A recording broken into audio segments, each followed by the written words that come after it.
Welcome back to the show where every contestant thinks they're here to win a toaster. Here's tonight's secret. None of my questions are actually about the question. Ask someone, why are you so undisciplined? And watch them stall, deflect, and produce absolutely nothing useful.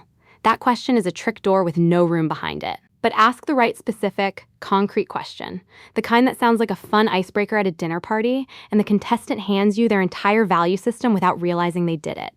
4 rounds tonight. 4 questions that sound like games. 4 answers that are actually full readouts. Stick around for round 4, because that's the one where the studio audience always gasps. Buzzers ready.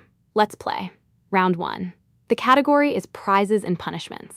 Here's the question. What prize would you work hardest for? And what punishment would you work hardest to avoid? Sounds like a party game. It is not a party game. Watch the gambler at the slot machine for a minute and you'll see the whole mechanism live. He isn't really chasing the money anymore. He's chasing a feeling, and the machine learned exactly which feeling to dangle.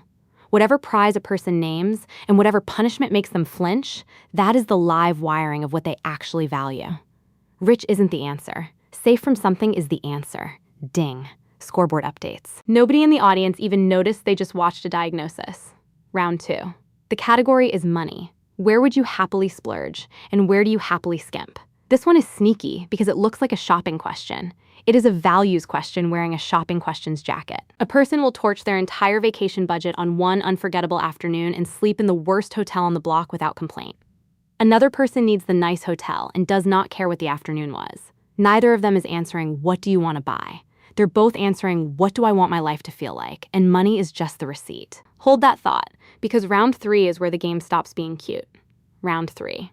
The category is highlight reel versus lowlight reel. Name your proudest achievement.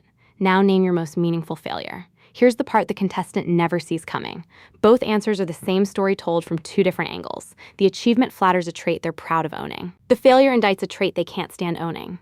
Ask a woman why she's proud of the corner office, and she isn't really describing an office. She's describing the version of herself she fought to become. Ask about the failure, and you get the opposite portrait. Same artist. That's the promise from the top of the show, paid off. The why am I like this question never works, but tell me your proudest moment gets a full, specific, 3-dimensional answer every single time, and it happens to answer the exact same question. 1 round left. Buzzers up. Round 4. The category is money you don't get to keep.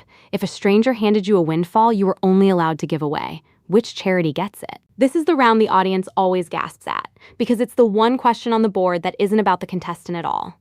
Every other round asked what they want for themselves. This round asks what they think the world is missing. An answer about a children's hospital is not the same person as an answer about an animal shelter, and neither of those is the same person as someone who names a cause nobody in the room expected. So here's the actual prize behind tonight's prize. It was never about picking a favorite charity, or a splurge, or a punishment to avoid.